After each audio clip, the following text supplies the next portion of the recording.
publisher of The Gleaner in Jamaica. And Oliver is going to go ahead and introduce the panel and act as moderator. Over to you, Oliver. Hi, folks. This is the highlight. No? This is really where it all happens. I did say the same thing at Harold's speech for lunch, but I've changed my mind since that time. Let me introduce the panel. So Dennis Byron is head of the Caribbean Court of Justice and is a really interesting person. Next to him is Damian King. Damian is head of the economics department at the Mona campus.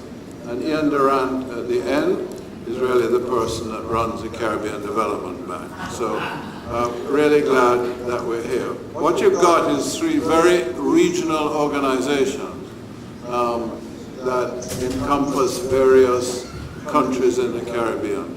And A, they're very bright, and B, it will be a discussion about how the Caribbean countries can work together, and hopefully by the end of it, we'll have a better idea as to whether there's any future of working together rather than apart. I'm very honored to ask Dennis if you would open up. And what I'm going to suggest is that if everybody has a little chat, then we'll get into questions. We're very honored to have Senator Milton in the front here. I'm not certain what he represents in the States, but he's quite former president of IALPA. Yeah. So Dennis, we're very honored to have you here, sir. Thank you very much. Can you open my speech for me for this one? Can you open it?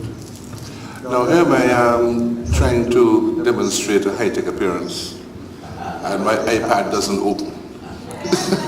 Okay, thank you. Is it open now? It's open now, see? The press has its use. Well, I wish to thank the organizers very much for, I suppose I should also specify Honorable Clark for inviting me to share in this discussion. It's apparent that we live in challenging times with many of our economies facing major fiscal deficits. Now, I can't talk too much on the economy because I'm sitting next to a professional in that field. But I do know that in addition to the major fiscal deficits which we face, there are many additional external pressures which aggravate the situation, as efforts to combat international crime, the drug trade, money laundering, terrorist financing, and tax evasion enter a more aggressive era in our region. On the other hand, the United Nations World Economic Situation Process 6 of 2014 projected that there's going to be economic growth in Latin America and the Caribbean by 3.6 and 4.1% in 2014 and 2015 respectively. So in terms of this discussion, I ask the question, to what extent are the projections for economic growth dependent on the way in which the judiciary and the media function in our societies? Because I think that these two institutions make an indelible impact on economic development and social stability by promoting principles of good governance, accountability to the population, and respect for the rule of law. Now, most Commonwealth Caribbean countries are founded on the principles of the three arms of government: executive, legislature, and judiciary. But ever since the 18th century, with the famous Edmund Burke sayings, the media has been recognized as an important player, the fourth estate.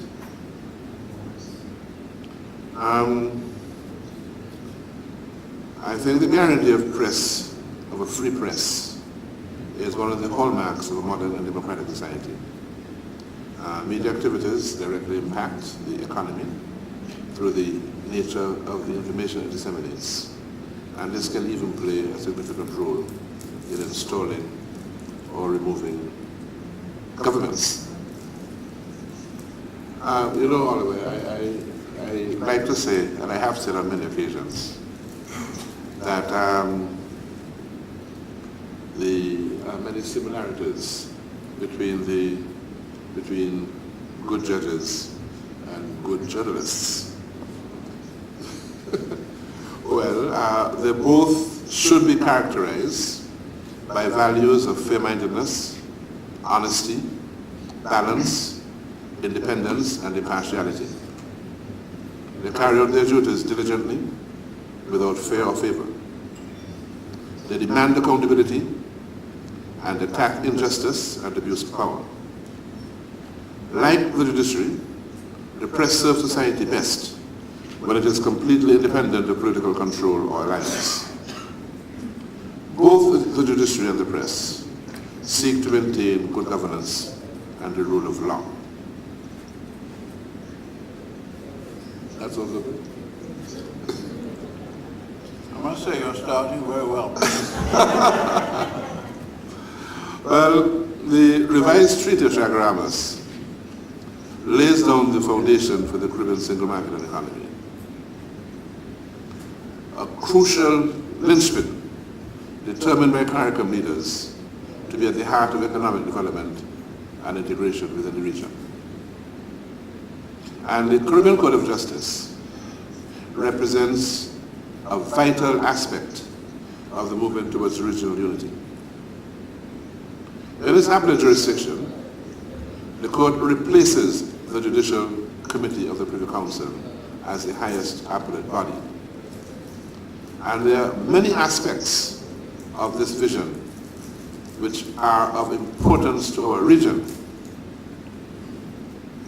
But for the purpose of this aspect of discussion, I will just mention that the whole issue of citizen and national security is affected by the quality of the justice system in our region and the ability of the highest courts in the system to influence not only the quality of jurisprudence as it is exemplified in the judgments of the court, but also the quality of justice delivery as exemplified in the contribution to the efficiency and timeliness of dispute resolution across the board.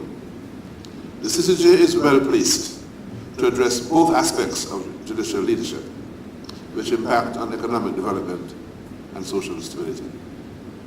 In its original jurisdiction, the CCJ is the sole arbiter of disputes concerning the interpretation and application of the Treaty of Chaguaramas, the goal of which is to deepen regional integration movement among member states.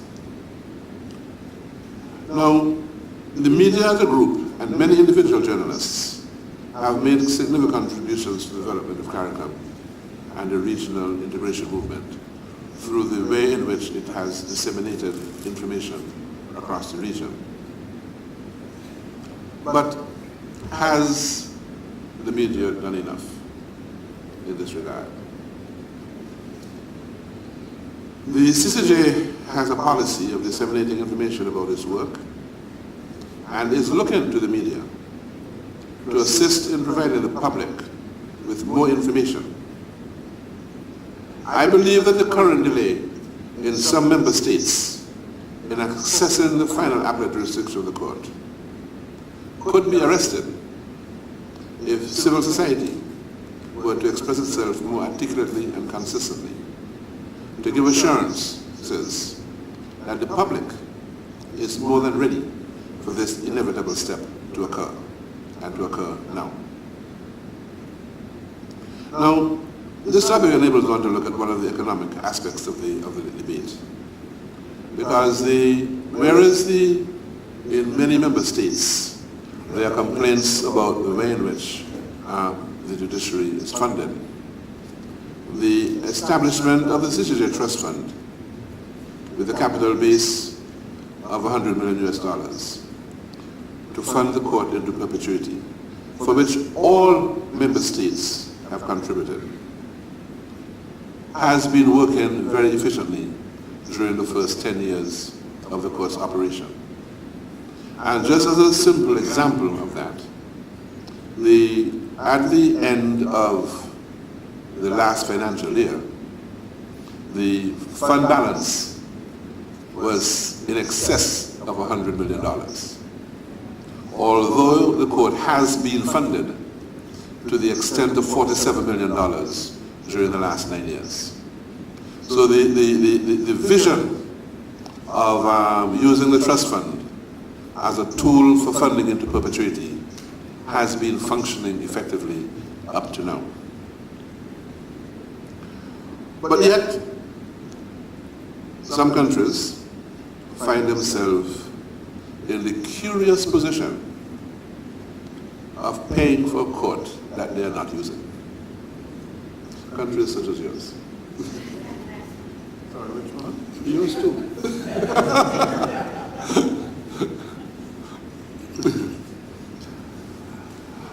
Today, the CCJ is standing at the pinnacle of judicial system in only 3 countries in the CARICOM: Guyana, Belize, and Barbados. And I think it also merits, I think, contrasting the issues of access to justice. Because whereas only governments, rich corporations, and the rich elite have access to the Privy Council, ordinary folk have been accessing the CCJ in its final appellate jurisdiction. And I think the media is well placed to facilitate these type of debates within our region.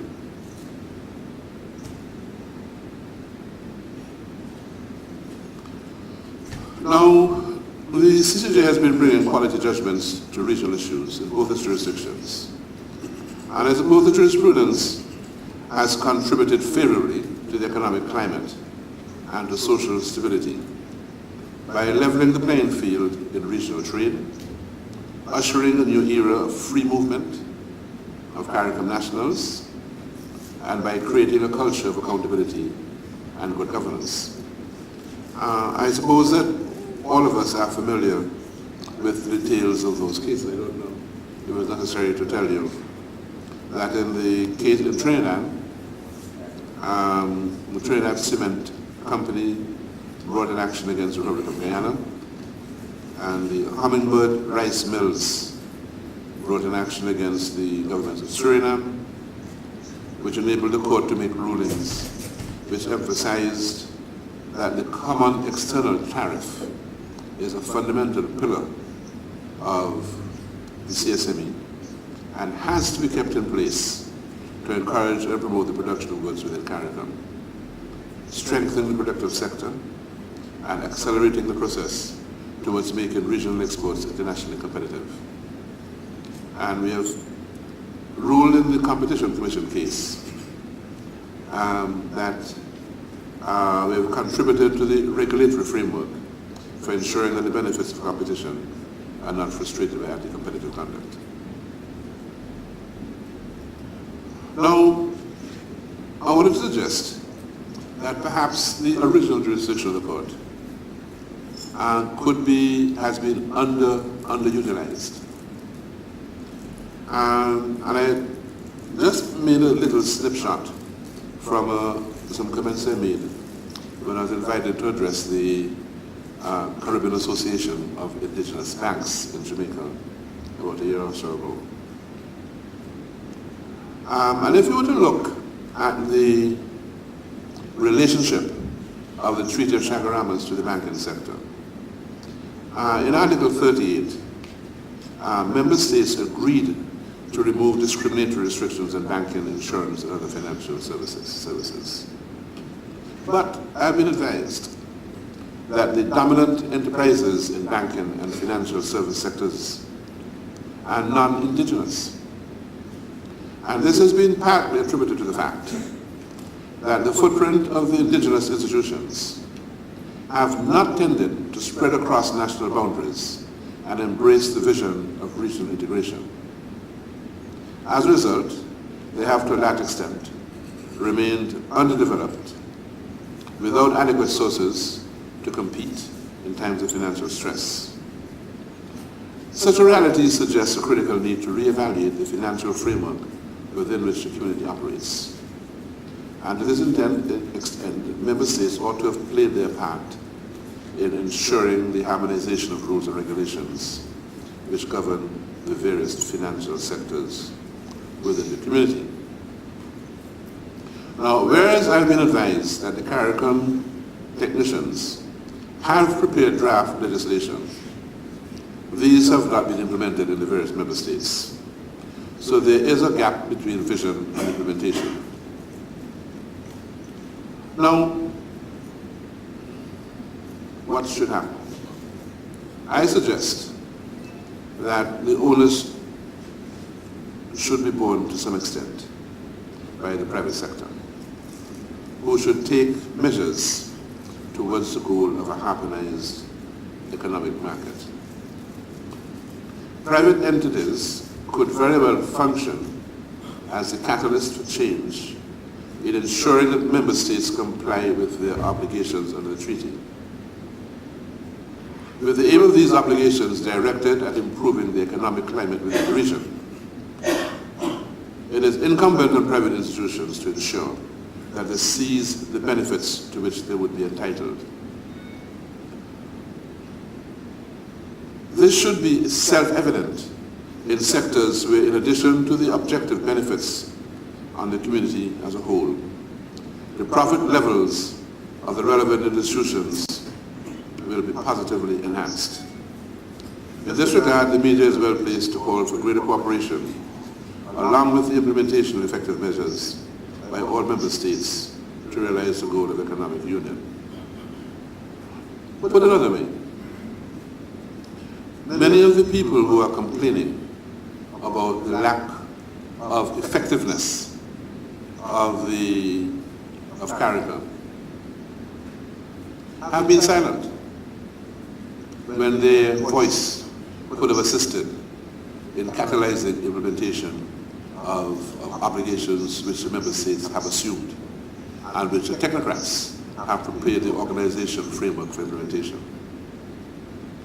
So I would suggest that in the absence of such action, private society, and if I can be deliberately provocative to my colleague and next speaker, Damien, the academical community, as well as the media, would all be complicit in the failure of member states to implement many of these CARICOM vision.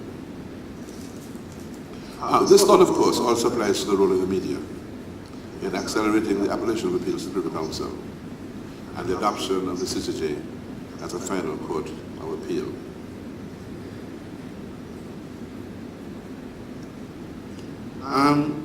In light of the fact that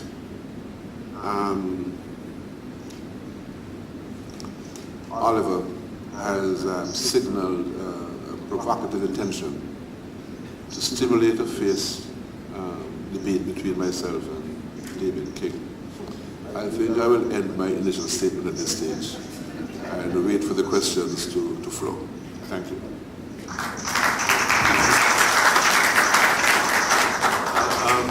I've never known a judge finish so succinctly. So may I congratulate you.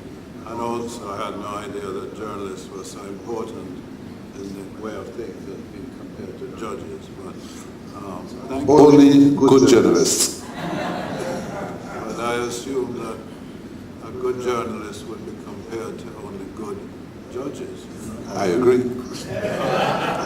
We now have Damien. Damien is the most brilliant person at the University of West Indies in Mona, and he's also co-heads Capri, which is a regional think tank that he helps to run. So let's hear if his brilliance extends to Barbados. Thank you, Oliver, and thanks to the association for the kind invitation to be a part of your meeting. I'm going to talk about the role of the press in economic development, or my alternative title, which is Economists Used to Be Important. one way I think to look at this is to tell a historical story about how views of economic growth and development have changed in the region, and to see how that historical process has also involved different roles for the press at each point in time. And obviously, because of the short time, it's a conflated history, leaving out a lot of important detail. But there are essentially 4 stages.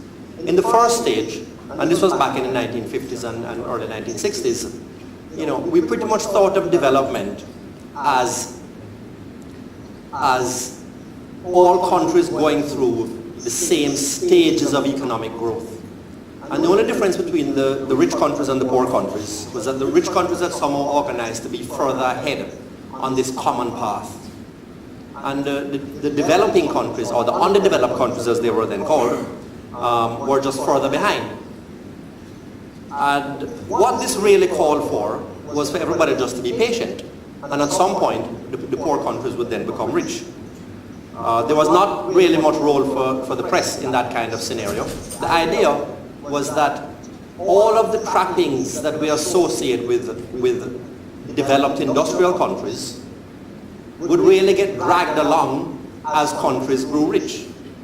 So to the extent we were dissatisfied with how the press was behaving and how competent they were, if we just waited until we got rich, then we would also have an exciting and competent press to go along with it. Well, it never happened. And after a few decades, it became quite obvious to everybody that the poor countries of the world were not doing anything remotely close to getting wealthier, by and large. And so thinking switched into a kind of second phase of development thinking, where it was thought that poor countries seemed to be in an underdevelopment trap, that they were stuck in vicious cycles of underdevelopment. And economists at the time were suggesting various ways to break out of this cycle. One way was to push the development of non-market, or agrarian parts of your economy to become industrialized. And so there were various programs to incentivize the industrialization. Another method to kickstart this kind of economic development process was through import substitution. That if we could somehow, block off enough imports, then it would force industrialization in poor countries. And that would get them over the obstacle, over the hurdle of industrialization. Also, if you think that countries are poor because they are trapped beneath some development threshold, then lots of foreign aid is a good way to try to deal with this problem. So it was a time when a lot of focus was placed on getting large amounts of aid from rich countries. Well, despite a lot of industrialization policy, much import substitution, more aggressively pursued by some economies in the Caribbean rather than others, aggressively pursued by Jamaica and Guyana, and a fair amount of aid. Well, that didn't work either. And at this time, the role of the press in this kind of view of development was to be a spectator, to do whatever the press does, but not get in the way of development. Now, this is not to say that there was an appreciation of the press being important. It was important, but it was independent of the process of development. In the same way that sports is important, but independent of the process of development. Well, funny thing that happened is that a lot of the economies that were most aggressive in pushing industrialization and import substitutions not only failed to develop, they seemed to go into reverse. The ones that were most aggressive were the ones that did the worst within the Caribbean. Also, again, Jamaica and Guyana. So that ushered in the third phase of views of economic development. And one way to characterize that, the correct way to characterize that view is to say that it was a focus on the need for economies to be efficient. that countries were remaining poor by and large because the macroeconomics was unstable and the microeconomics sent incorrect signals about what countries should produce and how to produce it. And this ushered in the era of the Washington Consensus, which is once you identify that the problem is that these economies are inefficient, then all you had to do was to sign up for a recipe of efficiency improving measures that became the policies of the International Monetary Fund and the World Bank. And once you implemented these policies, then efficient economies would follow, and efficient economies would grow. Now the press gets a somewhat more important role in this scenario because a significant part of this recipe was economic liberalism. That there are key areas of the economy where you need to rely on market signals. And you need to have an openness to international trade, you need to allow capital flows, and this kind of economic liberalism was seen to go along with a high tolerance for press freedom and supporting the role of the press. So much so that supporting the role of the press and recognizing the importance of press freedom was a signal that you were equally liberal in economic matters. So it's not a direct interface between the two spheres, but it was a connection nonetheless. And so to the extent that you were widely tolerant of an effective and critical press, then it was a signal that this is a good place to invest. Well, this didn't work either. And it didn't work peculiarly, not because many of these policies were implemented, but failed to be effective. It's easy to identify, maybe a handful of countries where the policies were in fact implemented and had decent outcomes. The main problem is that most of the countries that signed on to the recipe failed to effectively implement the recipe, or to the extent they implemented it, it was a matter of a short amount of time before they started backtracking, before they, failed IMF tests, or they implemented it somehow in the technicalities, but failed to do so in spirit, or undermined it in some other way.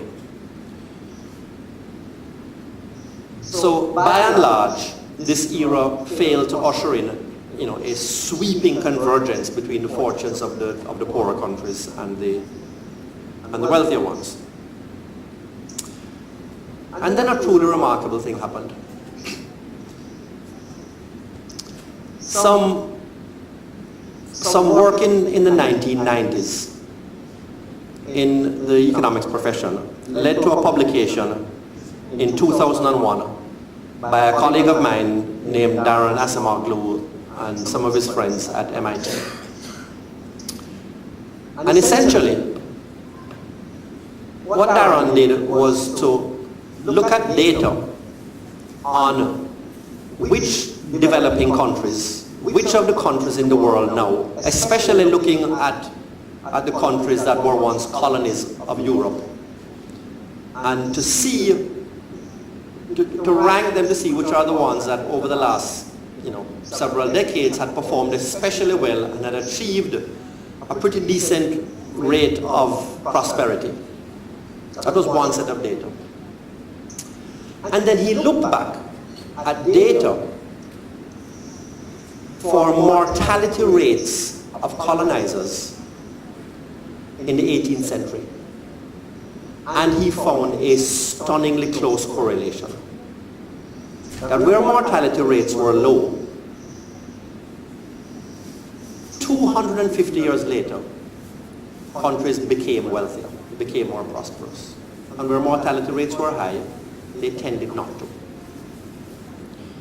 Now, this was stunning because, it kind of rubbished everything we were talking about before about what you can do to stimulate development, and if we have the right recipe, and if the IMF can be effective. How can you sort of predetermine which countries are going to be rich in the 21st century by looking at one key data set from 250 years ago? Well, here's what was going on. If settlers discovered that a colony had low mortality rates, then they settled.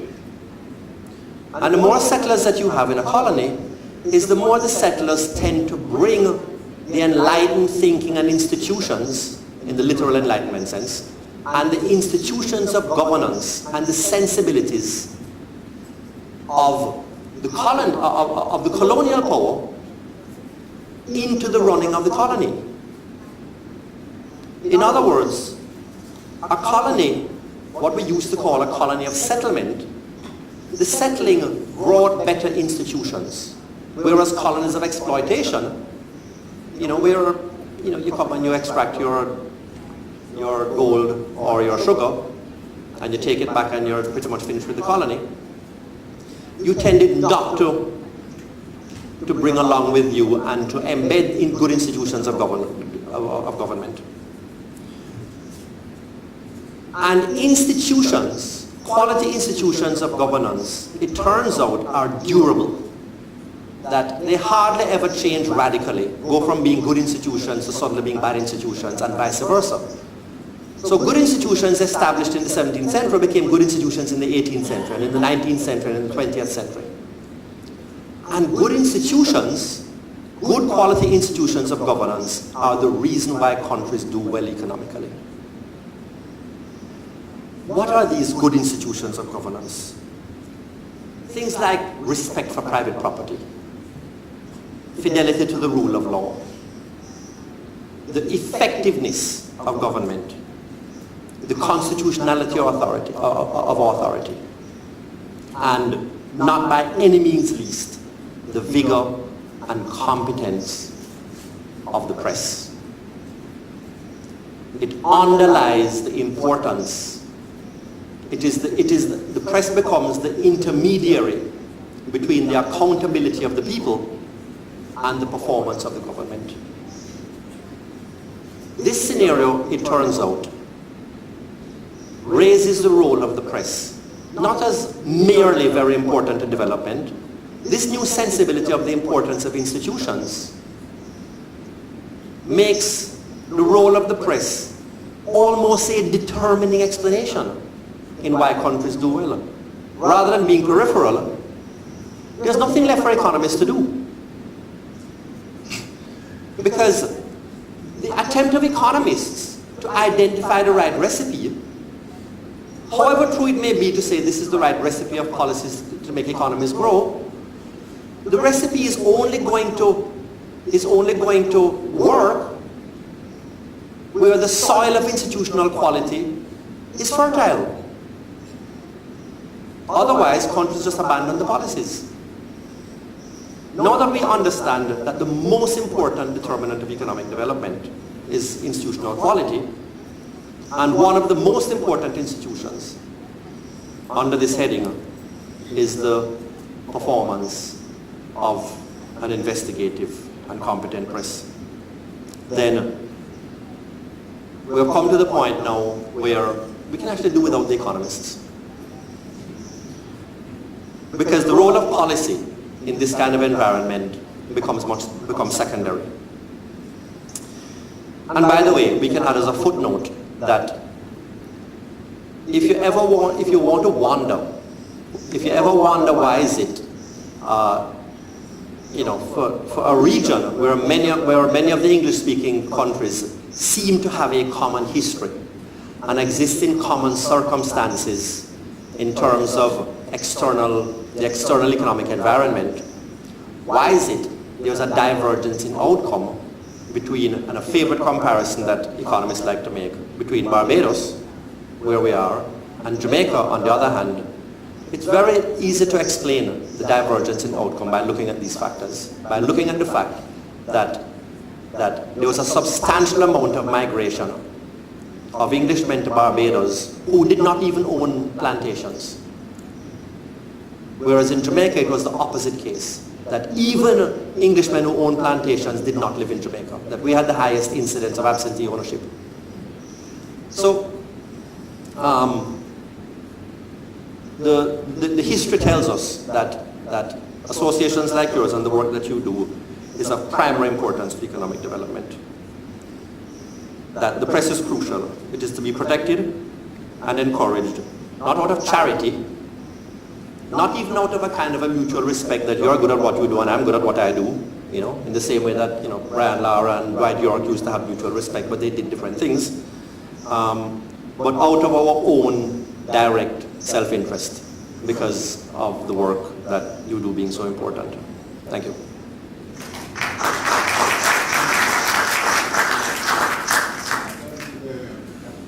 We're now going to hear from another big, important regional organization, the Caribbean Development Bank.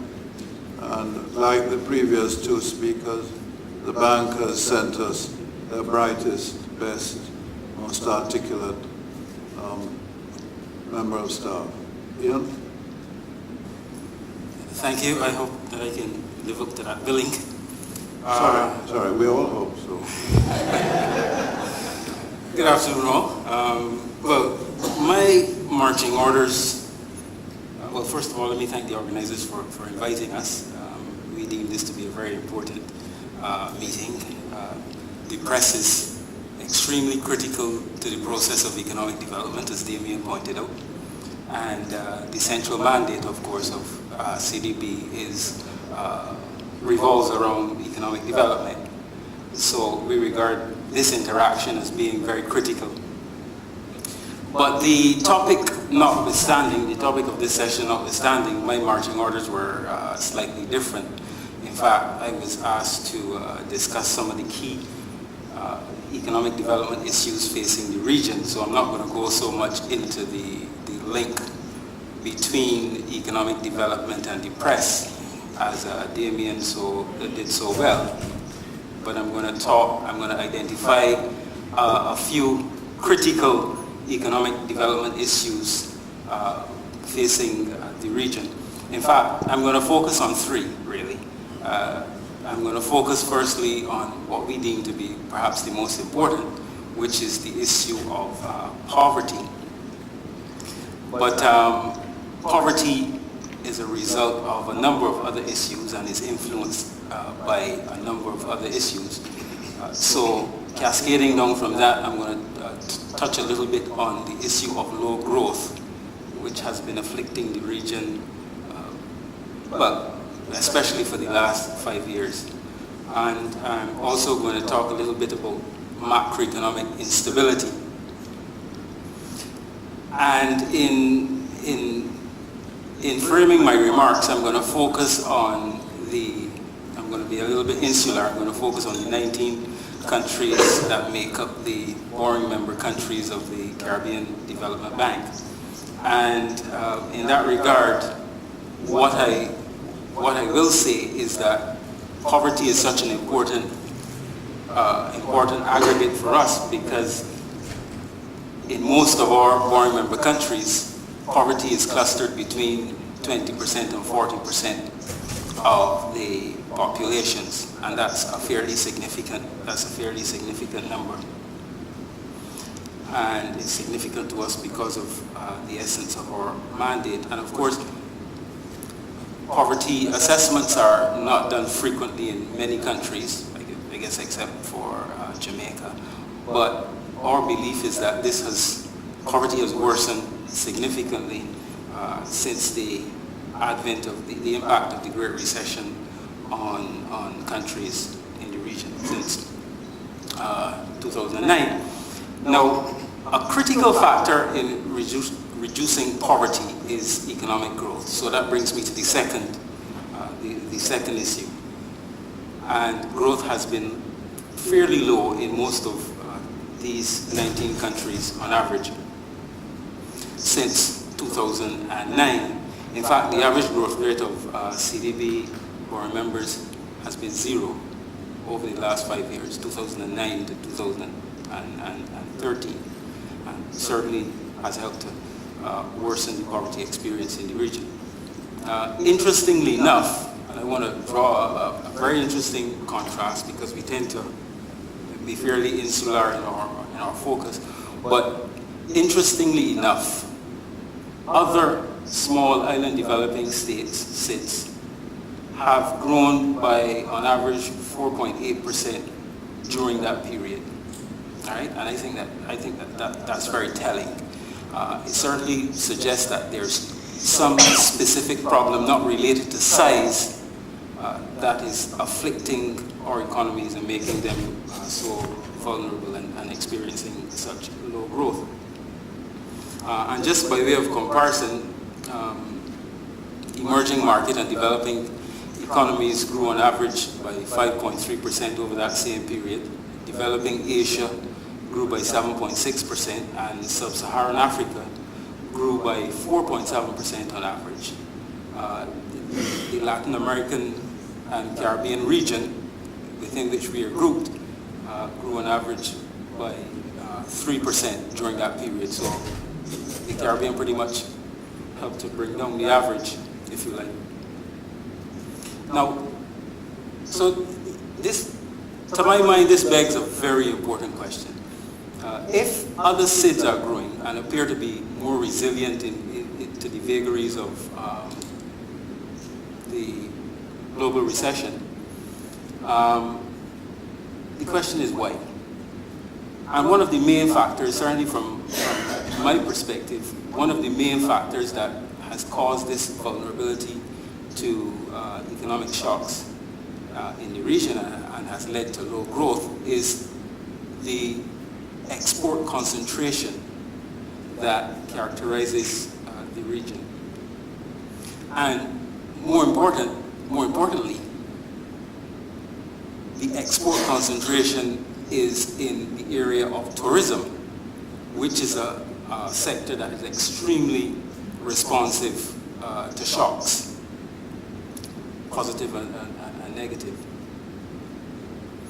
And I think that is borne out by the fact that if you compare those regional economies that are a little bit more diverse and are not as exposed to tourism, Guyana, Suriname, Trinidad, Belize, on average, their performance was better than the more tourism-dependent economies in the region. And following from this question, and cascading down, the question is, what has caused these economies to be so dependent on tourism? And in fact, what has prevented alternative export earning sectors from emerging? And I believe that a lot of this has to do with a lack of competitiveness among the region generally. And this lack of competitiveness has limited the emergence of other sectors that can compete on a global stage. And it's resulted in a situation where the region is very dependent on what the economists refer to as comparative advantage to drive exports. In other words, those industries for which the region has some sort of natural endowment are the ones that thrive. But even in the case where there's a natural endowment, it appears as though there's still a need for incentives to make these industries internationally competitive. In the region, the tourism-dependent countries are characterized by beautiful oceans, tropical climate, and white sand beaches. But yet, in order to remain profitable, the government has to extend significant support to hotels in many countries, including giving them incentives, paying visitors to come, paying airlines to bring visitors, and also paying for paying for advertising. So even, to my mind, the poignant thing is that even in situations where it appears as though there are comparative advantages rather, there's still a problem that affects profitability. And, the fact of the matter is that an improvement in competitiveness would not only allow existing activities to be able to compete much better, but it would facilitate the emergence of other activities as well. And when I talk about competitiveness, I guess the question is, what exactly do I mean? Well, this phenomenon really speaks to the environment within which business activity occurs, and it includes the legal, regulatory, and institutional environment within which businesses operate. It also includes the macroeconomic environment, and it includes as well the quality of infrastructure. So let me just very quickly try to detail some of those factors for you, just so that we can get an idea of where competitiveness comes out in the region. And in relation to the institutional and regulatory framework, I want to draw on the World Bank's Doing Business survey for 2014, and what I'll do is I'll compare the region with Singapore, which is the country that is ranked number one in this index. And out of 189 countries, on average, the region ranks at 100, with St. Lucia ranking at 64 and Haiti at 177. And in terms of details in relation to these rankings, on average, it takes 6 months to acquire a construction permit in the region, ranging from 91 days in Belize to 442 days in Barbados. And this compares with 26 days in Singapore.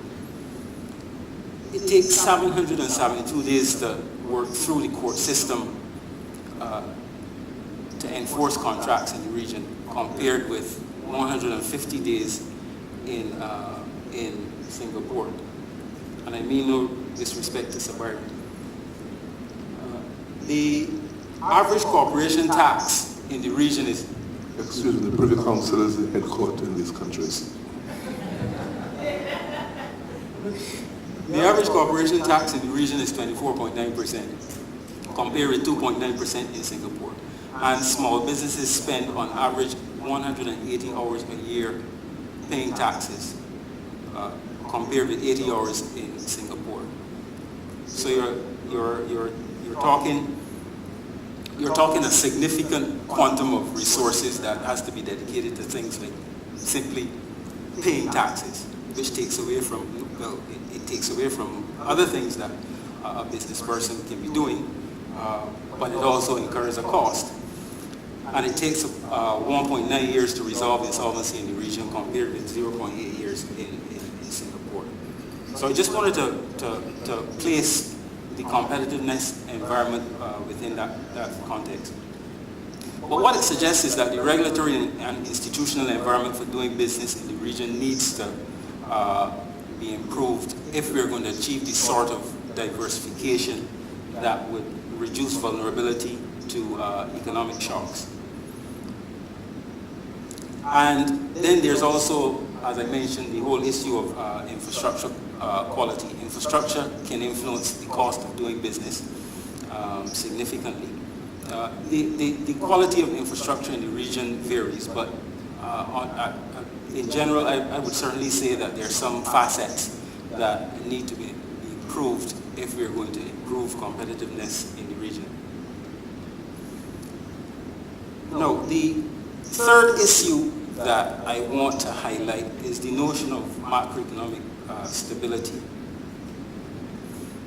Now, I have highlighted it as an issue in itself, but it also impacts on the business environment. And one of the key macroeconomic issues affecting the region is high indebtedness. A a high debt to GDP ratio is a development issue, an economic development issue, because it can affect investment negatively. High indebtedness can discourage investment if potential investors anticipate that in order to correct this problem, fiscal measures need to be taken that could affect their anticipated profitability down the road. So in doing so, it can discourage investment. All right.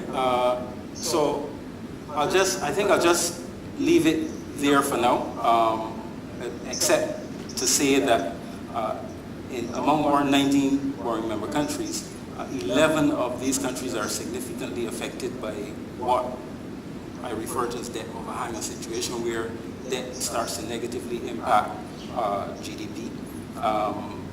And about 4 of them are above the 90% debt to GDP ratio threshold, where the probability of debt default or debt distress starts to become more acute. So I'll just leave it there.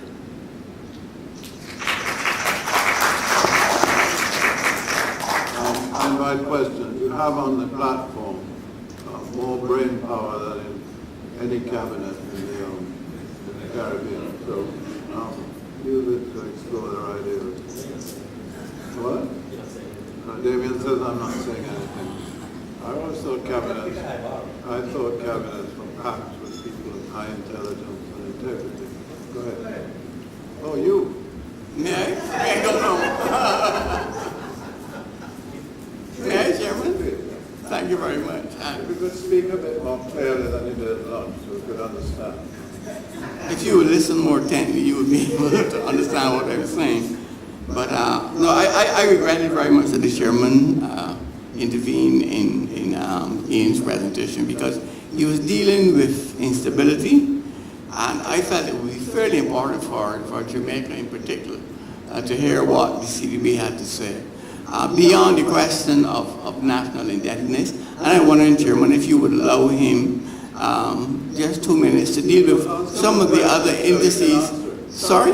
Ask him a question. Okay. Ian, can you tell me what are some of the other indices that would point to instability in Jamaica and other Caribbean countries? You got the point. Okay, Harold, thanks for this question. I thought we discussed this enough at our lunchtime meetings. Certainly I think that high indebtedness is the more critical issue, but high indebtedness in itself incorporates a number of sub-issues. One I mentioned, the whole notion of low growth, but secondly, there's also the issue of insufficient fiscal effort, and by fiscal effort I'm talking about, I don't want to be too technical, but what the economists refer to as the primary balance, the difference between revenue and non-debt expenditure. Okay? Now, so the sub-issue in that regard is the fact that governments in the region are certainly not, if you accept that high indebtedness is a critical issue, the sub-issue is that governments in the region are not, I guess, implementing policies that are sufficiently austere, if you like, to address the issue of high indebtedness. And in fact, if you look around the region, certainly among the 19 borrowing member countries of CDB, I guess you can safely say that there are 2 countries that are running sufficiently high primary balances to reduce their level of indebtedness. Those 2 countries being Jamaica with a primary balance equivalent to about 7.5% of GDP, and St. Kitts and Nevis. And interestingly enough, I don't want to draw a correlation, but these 2 countries happen to be countries that are in IMF programs. Okay, when you look at the other countries, you see a situation where debt to GDP ratios are climbing, and the primary balance is that governments running are not sufficient to reduce these debt to GDP ratios. So that is certainly, to my mind, a critical issue. All right. I would certainly say that that is the one that I would add. Good, thank you. Senator? I'm not a senator, you know that. You look like one. That's what you've always said. When I asked you, why do you call me senator, you said you look like a senator. And I said, what's a senator look like? You said, looks like Like a duck. My question actually is for Mr. King. I appreciate where you got to in the third of the fourth. I'm not sure where you were going for the fourth, but I think I have an idea. Here's my question, sir. My question is that you talked about the need to have a vigorous, a competent, and an investigative news media. And as a journalist, I would agree with that. Regarding the topic of economic development and the news media in the Caribbean, I would ask you to please tell us what you view is the impact of two other factors which, no matter which approach you take, which model one takes toward this, play an important role in the kind of press that you took us up to. One is corruption and the coverage of corruption. Because as was pointed out at one of the workshops, even in Jamaica, and I don't mean to pick on Jamaica, Jamaica is ranked number 13 in terms of press freedom in the world, yet number 86 or something in terms of corruption. And the second one, which is a universal problem, I think, where notwithstanding the role of a press in a democracy, what is the obligation on those who would bring about development, whether they be in the private sector or the public sector? What is their development, what is their commitment rather, what's their responsibility in drawing the line between their role as developers and if they happen to own a news media? How do you make sure that you are true to the accountability function that you have if you are a newspaper owner, and what's the role of corruption? That would be my sort of two-part question. Okay, thanks for asking me two really, really hard questions. Corruption, which everybody here will already appreciate, is a difficult issue. It's a difficult issue, but not quite as difficult as it is held to be. There are generally two factors that contribute to corruption. One, of course, is one of these institutional factors that I was talking about.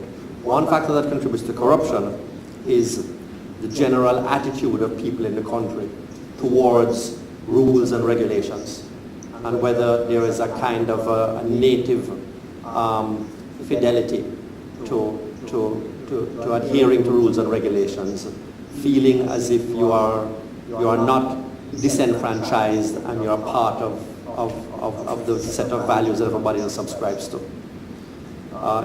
When we talk about institutions, we're not talking about just formal institutions. We're not talking about, formal structures. Very often the institutions that are important to development is just the way things run. And this is one area where that's an important element.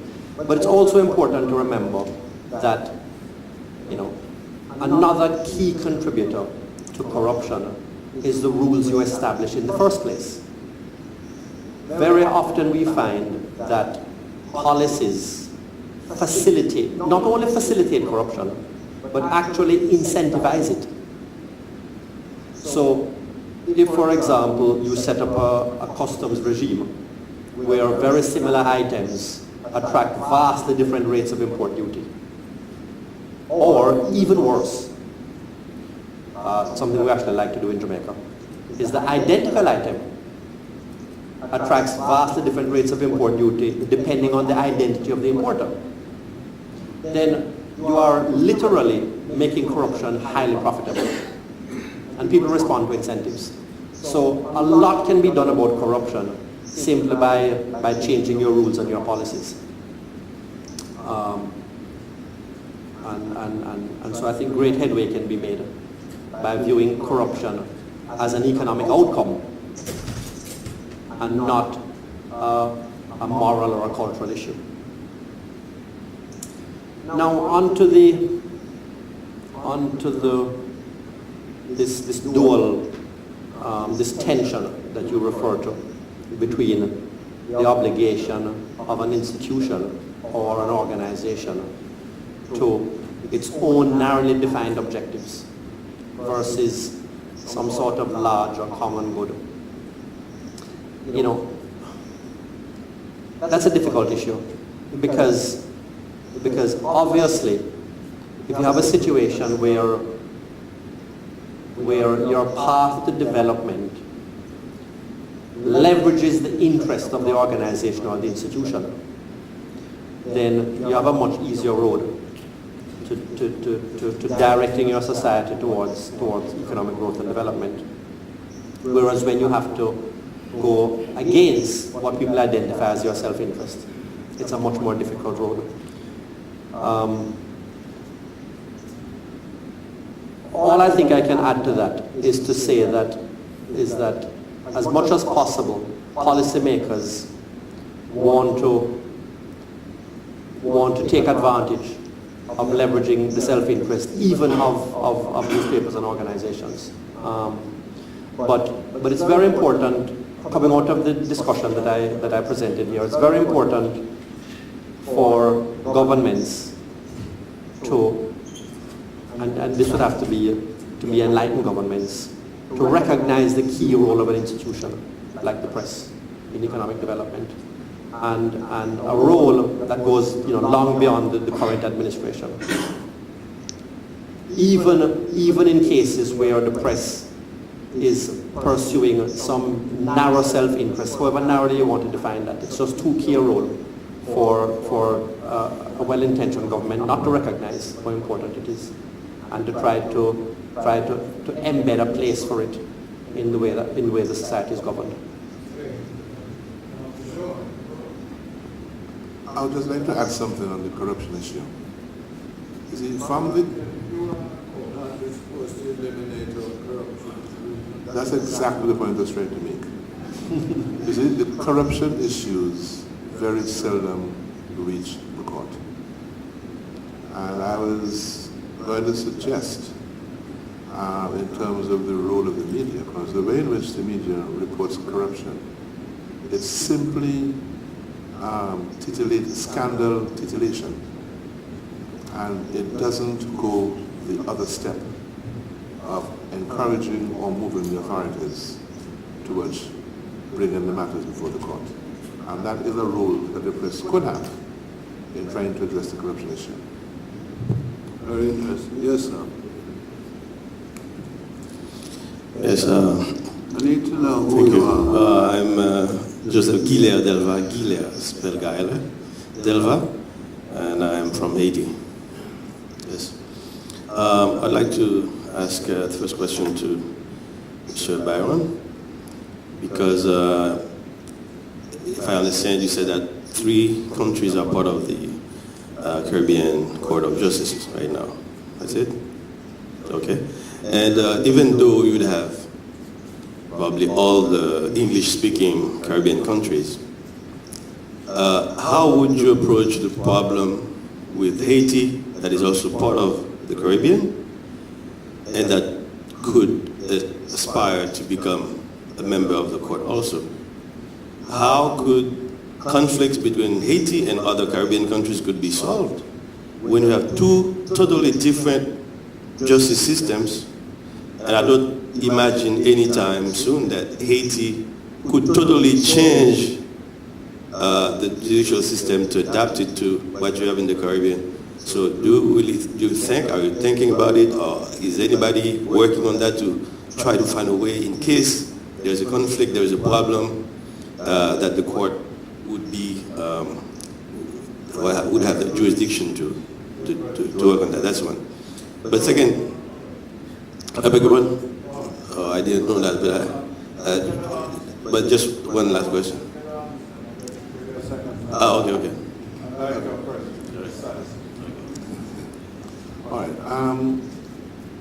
It is true that I said that there were 3 countries that were in the final appellate jurisdiction of the court. But the court has two jurisdictions. It also has an original jurisdiction in which all the countries participate. So we are in fact adjudicating on issues. Now, one of our countries who participate in the original jurisdiction is Suriname, which has a civil law. Oh, sorry. Thank you. Let me explain. They've been suggested that I should explain what the original jurisdiction means. Under the single market and economy, the member states entered into obligations for guaranteeing the freedom of movement of goods, people, capital, the right of establishment. And when there is any dispute about the interpretation or application of those principles, they come before the Caribbean Court of Justice for resolution. Now, countries like Suriname, which is a civil law country, is a part of the court. And we are able to adjudicate as an international court, regardless of the nature of the judicial system imposed. Now, it's very interesting that in the Caribbean, there's a much wider range of legal systems than people think. Because in Guyana, there's a Roman Dutch system. And even in the Eastern Caribbean, in St. Lucia and St. Vincent, there's a mixed civil law and common law system. So the court has, in fact, a wide experience in managing different types of judicial systems. Now, in terms of Haiti, the question is a provocative one to me, because I am very much interested in the concept of integration and inclusivity. And it's this issue which would be interesting to explore. We have not explored it as yet, but if there was interest on the part of Haiti. Now, we have invited Haiti, the Judiciary of Haiti, to participate in our regional judicial activities. We have a conference of Caribbean heads of judiciary. And Haiti has been, and we also have a conference, Association of Caribbean Judges. And Haiti has been invited to participate in both of those institutions. They have not as yet accepted the invitation, although the invitation continues to be made. But we're willing to start the dialogue. Thank you. Last question is about integration, because we might be talking about a lot of things, and they can join. King can have a comment too, but it's because if the Caribbean, there's no real integration within the Caribbean, it will be more difficult for the Caribbean to compete internationally, or at the world level. Because even in terms of transportation, if we have to come here, I have to go. No, yes, I'm coming. But I'm just trying to put the context. But what I'm saying is that how can, for example, in Haiti, people don't know about CDB. They don't know anything about it. If you ask people, they don't know. So we need, I would like you to know how the press, how could you involve the media in efforts to make your organizations more effective, that they could reach the population, the people, the targeted people that you're working for, so that they can benefit programs that you have. And I would like to ask CDB, for example, what kind of projects they fund, because I don't know, in Haiti, nobody knows about it.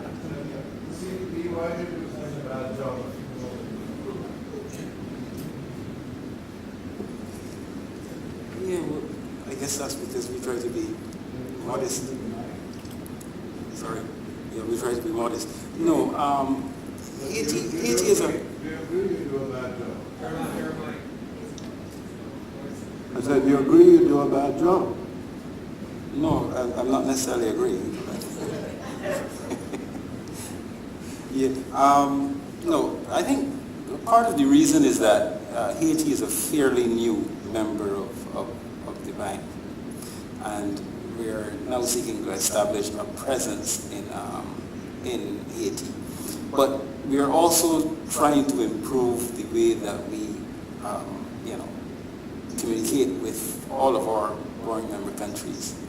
And as a matter of fact, we have our recently appointed head of communications here with me.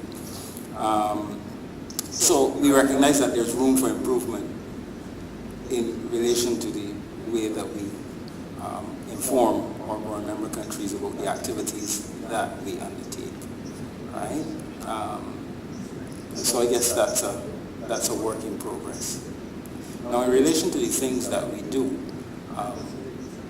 at a very broad level, our mandate speaks to the promotion of inclusive growth and development. And there are a few niche areas that we have, recognizing the specializations of other similar entities and partner groups like the IDB, the UK Department for International Development, CEDA, and so on. The niches that we've carved out for ourselves include human resource development, financing of human resource development, both in terms of hard resources and the softer elements. There's also infrastructure, roads, water, and so on. There are some softer issues as well that we finance, technical assistance in relation to policy making and capacity development. Okay? And one of the novel things that we are doing is seeking to establish ourselves as the focal point, the region's focal point for accessing climate finance, as a group for 19 board member countries. So there's climate finance available out there for implementing projects that either address climate change mitigation or climate change adaptation. And we are positioning ourselves to be the focal point for the region for accessing that type of finance. So those are some of the areas, Okay, some of the thank you. issues that we have. You have a question over here?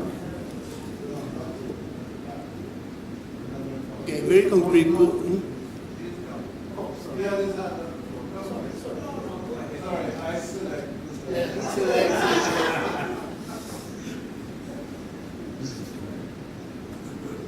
Chairman, thank you very much. I apologize. I'll be very, very quick. Sir Byron, you had mentioned about the newspapers not putting forward these or not reporting on these cases of corruption and ultimately having them sent to the Caribbean Court of Justice.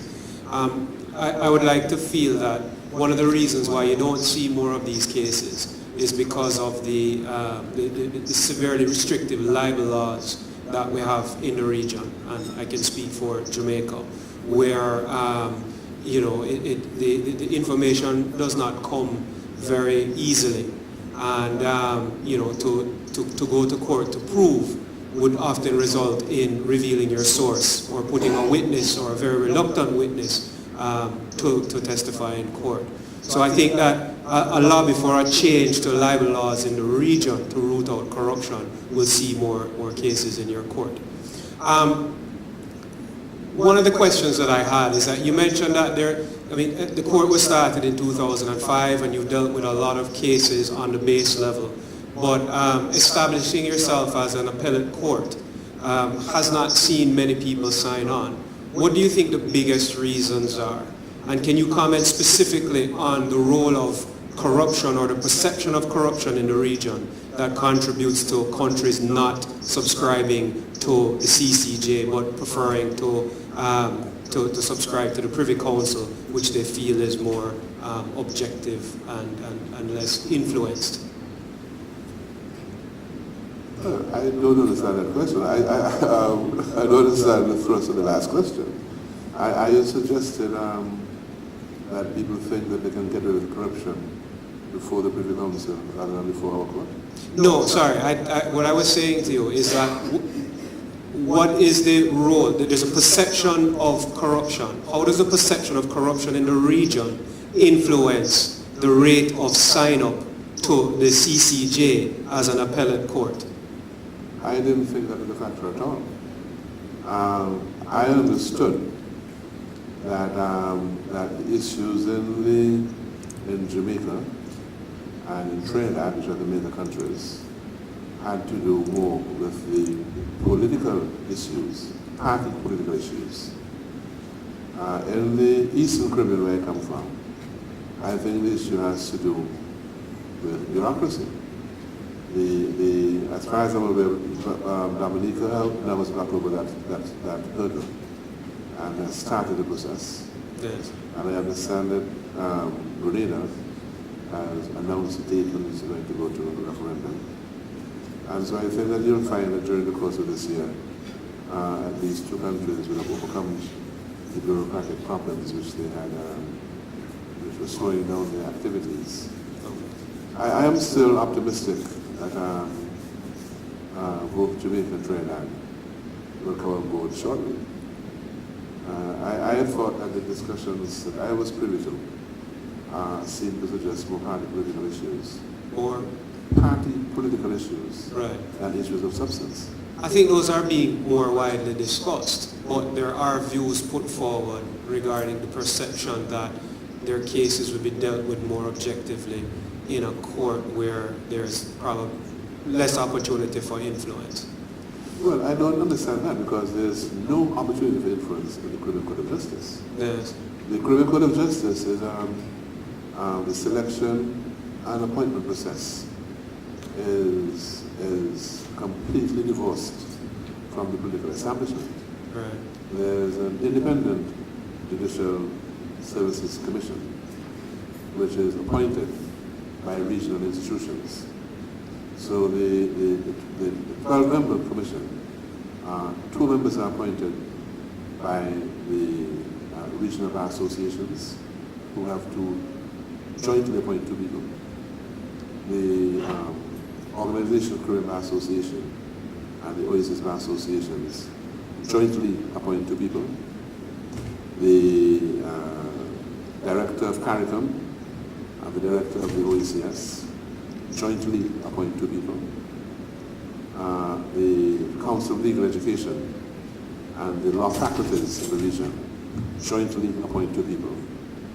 And there are 2 ex officio members who are the head of a public service commission and the head of a judicial service commission, which rotate every 3 years.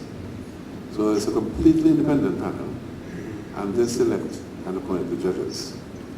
The tenure of the judges is until age of retirement, except for the president, who serves for a 7-year term. And we also set the example of term limits for the position of president of the court. And the salaries of the judges are paid from the trust fund. The income from the trust fund pays our salaries. There is absolutely no connection with any government. On the contrary, the judges of the Privy Council are appointed by the British executive. So they are politically appointed, whereas we are completely independent. So there's more room for influence there. There's no room for influence in our court. Thank you, sir. I had one more. Let's see. A very direct question. Since you have mentioned, Francisco Vasquez, I'm a journalist from Chile residing in Atlanta, Georgia.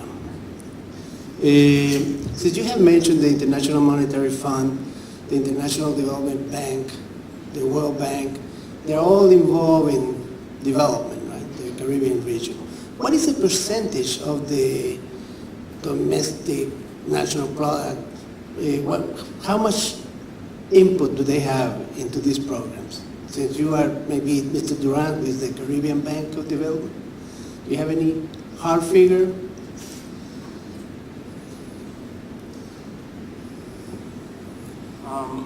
I can't say that I have hard figures.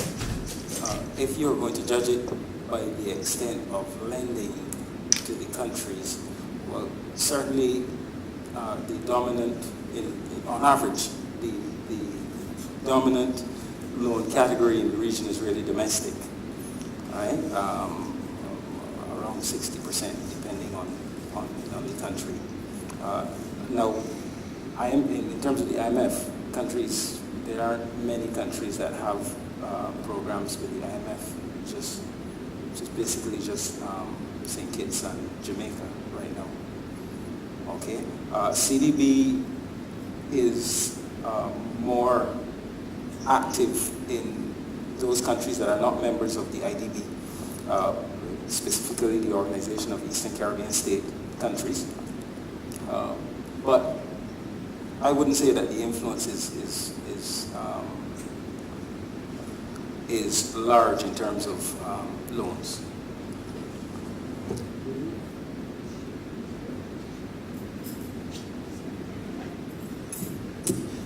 My question, I'm Faye Coleman. I'm an interested party in this discussion. My question is for Mr. King and Mr. Durant, either or both. What role, if any, do women, particularly women entrepreneurs, women business owners, play in the economic development climate in the Caribbean? And are there any initiatives, any policies, any incentives to increase or to generate a greater role to incentivize women to become entrepreneurs or to get involved from a business standpoint in the economic development in the Caribbean?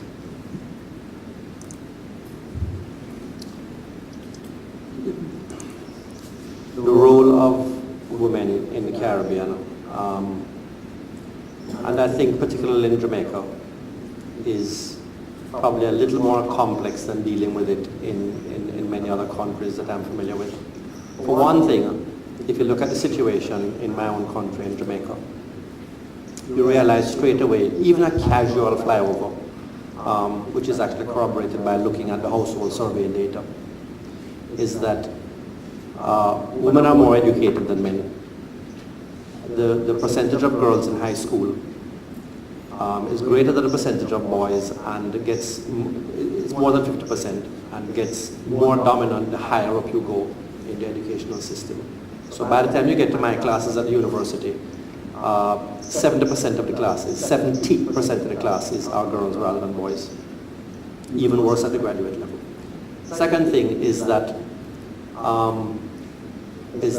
women make most of the household decisions because we have so many single income households. And single income households, unfortunately, inevitably means it's a woman and not a man. Secondly, even, not to be fooled by the executive representation here by the Gleaner, women actually occupy many of the executive ranks in Jamaican companies.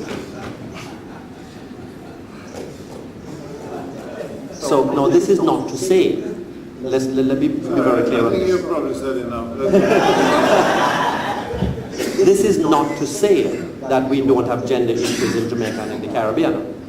And the fact that we have so many single income households that are headed by women, the fact that women are more educated but still have a higher incidence of poverty tells you that there are many gender issues. But I'm saying that it's very difficult to find the low-hanging fruit in terms of policies that can improve the lot of women. So it's going to take some very clever thinking. Well, I was present at a CARICOM with the government, where the Prime Minister of Jamaica was addressing the issue of gender imbalance in the education system in the Caribbean. She was a woman, but that's the point, I'm sorry.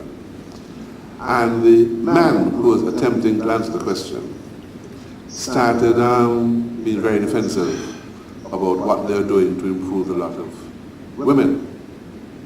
And the Prime Minister said, "You misunderstand my question. I want to know who my daughter is going to get married when she graduates with a PhD. Why don't you improve the lot of boys in the education system? Because they are dropping out of schools, and it looks as though our wives are going to have to go outside, our daughters are going to have to go outside the Caribbean for their husband. So I'm not certain, that's not my little contribution in support of what Damian said. I guess I hear what you're saying, your comment about, gender inequality and all. I was specifically talking about policies, well, first of all, what the situation is in terms of the role that women in business play, especially women business owners, in the economic development, the economic situation in the Caribbean, and if any. And are there policy, perhaps Mr. Durant might want to speak to this from the bank's perspective, are there any policies that, or initiatives that are specifically geared towards incentivizing women who may be the single heads of households to become business owners and therefore be in a position to improve their become more economically independent for themselves and their families. So I was really focusing more from a business and entrepreneurial standpoint than societal. What does the CDB do? I mean, you do nothing in Haiti. Now what do you do for women?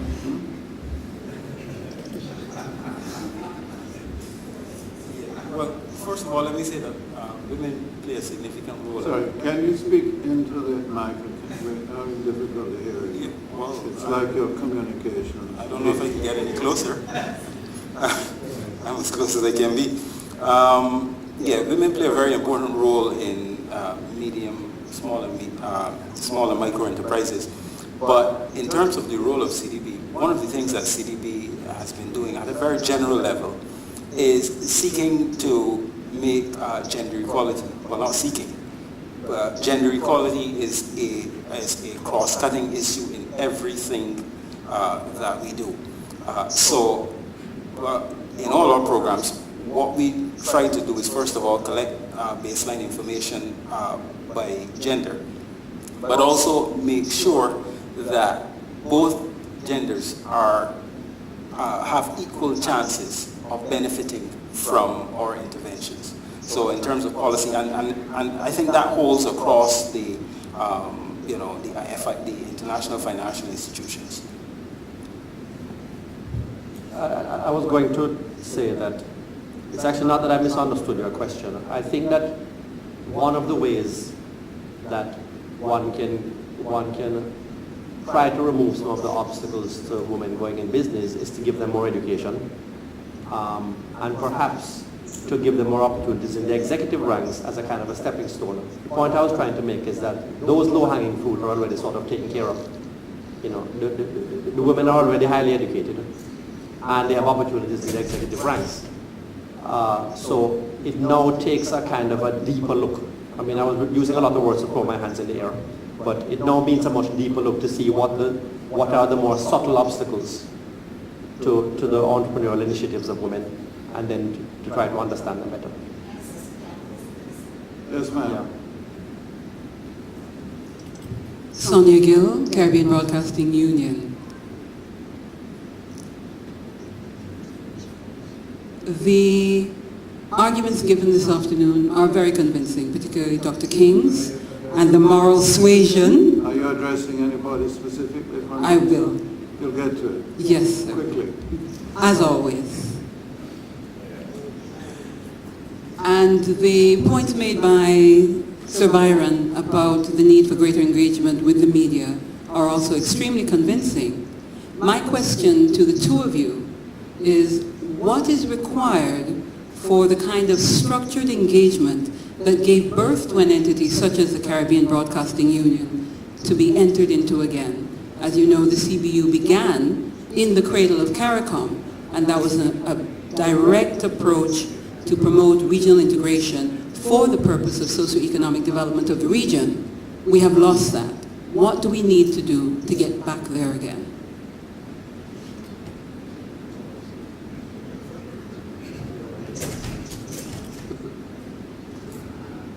Well, I used to be an opening back once upon a time. Well, I'm not familiar with the history of the CBU, nor am I familiar with its current structure. But we have established at the court a department, a public education communication department, whose task is to reach out and interact with the media in general. And we've tried to establish policies that will facilitate that. For example, on our website, we have a special portal for communication with the media. So once I know that you are interested in further engagement, somebody will contact you tomorrow or the next day, and you can take it from there.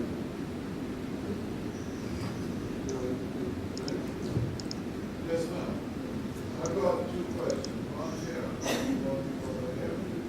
If anybody else, come and your hands up. Hi, my name is Alexandra Payne and I'm from K-Phil UE. From where?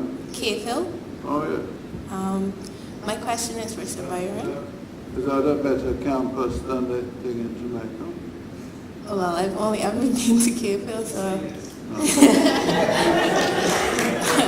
The correct answer is yes. I'll know next time. My question is for Sir Byron. Correct me if I'm wrong, but the CCJ, as soon as you sign on to the CCJ, you recognize that as your final appellate court. In the case where a country like Jamaica has not exactly signed on to it, but still has the use of the court, what is the CCJ doing to encourage other Caribbean countries to actually sign on and recognize the court as the last appellate court, instead of having the use of it and still also having the use of the Privy Council? All right. I have to correct you a little bit. All the Caribbean countries, including Jamaica, have signed on to the CCJ. And they've signed on to it in relation to the single market and economy and enforcement of the treaty obligations to facilitate the single market and economy. What they have not done, what some countries have not done, is abolish appeals to the Privy Council and utilize the services of the CCJ in that capacity. What we are doing now about that is one of the reasons why I'm here. I'm sitting here with the Caribbean and Inter-American Press Association, appealing for the Fourth Estate to assist the Jamaican people to do the inevitable sooner rather than later. I think, you see, I have come to the view that, as I mentioned earlier today in private, one can sit back and criticize the politicians as much as you like. But one also, I think, has to take into account the fact that civil society has a role to play in the way in which nations move forward. So I'm interested in hearing the voice of the people say, we are ready for this issue now. So I appeal to the media to assist in spreading the message and encouraging people to speak up and assist the government in making the correct decision as soon as possible. Somebody want to over here? Yeah, can I just add to that though? The press cannot make the people speak out. You know? What the press can do is, if the people are speaking out, it can record them. I think the problem you have is that the people are not in fact speaking out. Yes, sir. Thank you and congratulations for this conference. Really very interesting for me. Who are you? Eduardo Quiroz from La Estrella de Panamá. Why is Panama growing so quickly and the Caribbean is not?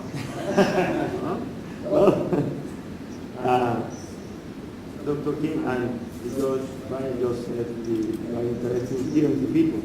That's the way of my question. Dr. King, you told us that one of the new roles of the press is fighting for good institutions and good governance, because that means good prosperity for the people. But how do you see the role or the new role of the institutions looking or watching or hearing the press audiences, because they want to participate more and more now? Well, perhaps the problem is that I did not explain myself sufficiently clearly, because the situation is not quite that there is a new role for the press. The press always performed this role. The situation was that the economics profession did not sufficiently appreciate the importance of that role. And now, having come to discover it, it is a recognition that one of the most important institutional characteristics that can propel countries to grow and become prosperous is accountability in governance.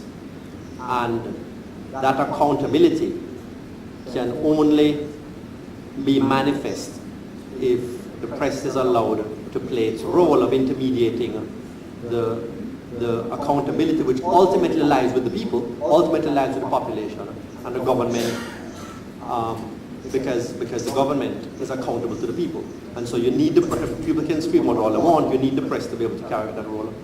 And what has happened with the situation now is that we realize that carrying out that function is absolutely critical to economic development. The press was always willing to carry this role and always carried out this role, but it was seen as peripheral to development before recently. I would like to add a comment to the last answer again, something which I should have said and should say. All of these Caribbean countries have in fact signed a treaty obligation. So they already have an internationally binding obligation to abolish appeals to the Privy Council and accept the final appellate jurisdiction of the CCJ. Now, when they sign those obligations, they did not specify a time limit within which those obligations should be implemented. But there is a sense in which they have already signed on to this jurisdiction. And they have not only signed on to it, they have signed all of the instruments which have legitimated the operation of the court. And they have paid up their money that funds the court into perpetuity. So they have not only entered into the obligation, but they have part performed the obligation in very significant ways. The one step that they have not done is to do the constitutional steps that are necessary to do this. Now, I should add that in the case of Jamaica, Jamaica actually passed the legislation to abolish appeals to the Privy Council and have the Caribbean Court of Justice established as its final court of appeal. But somebody appealed to the Privy Council, who ruled that that legislation was unconstitutional. Now, the people who are talking about partiality never say, how could the Privy Council itself adjudicate on the rule which perpetuated itself as a final court of appeal and prevented the CCJ from becoming a court of appeal? So it is in that context that I do not start off by criticizing the political establishment. As I see the government as an institutional thing rather than as a political party. And they have entered into the obligation, they have performed it in very significant ways. Thank you. Powers that are greater than me have said they need this room. So we are going to have to close it down. But as Harold is about to have a hemorrhage, go ahead and ask your question. I thank you very much for relieving me, because my question really perhaps has to do with the fact that I'm about to have some kind of heart attack. Because we're discussing the future of the Caribbean and economic development.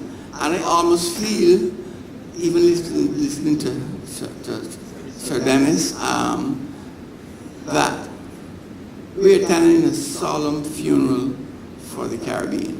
There's no optimism as I look around, as I hear about the recalcitrance of Caribbean governments. I know you're going to ask me that. Have you got a point you're trying to make? Yes, Chairman. Or are you just trying to expire on I just would like to ask panelists if they can offer us some semblance of optimism or hope for the Caribbean. That's all I'm asking for, some aspect of it to make me feel that, there's some future for people as young as I am. Thank you.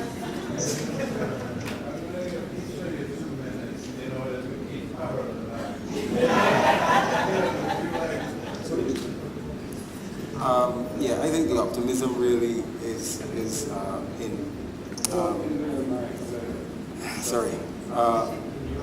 the source of any optimism would have to be a seriousness on the part of governments to deal with the issues that confront the region, and the press certainly will play a critical role in advocating for those things.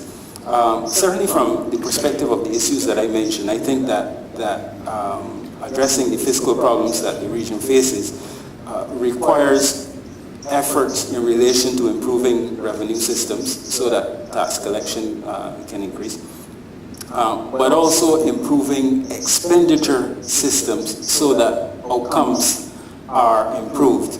I think, if I may make reference to the whole notion of institutions and the importance of institutions, I think you have to include as a critical institution as well government expenditure, the institutions that govern how government spends. Okay, those institutions have to improve so that there's a closer link between what people want as development impacts and how the activities that governments undertake. There's also a critical need. Thank you. Okay. Goodbye. Damian? I think optimism has to come from the fact that when you look at the objective structural problems within the Caribbean, there are actually very few. Essentially, it has been, bad policy mistakes here and there, and weaknesses in organizational capacity at the level of government, and both of those can be solved by a greater effort to make our regional institutions, the CDB, CARICOM, and even the CCJ work better. And once we take that step, then I think there's a bright future for the Caribbean.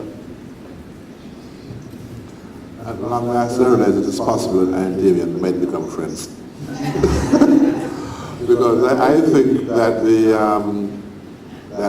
vision that in the CARICOM Treaty is quite a fantastic vision if it could be implemented.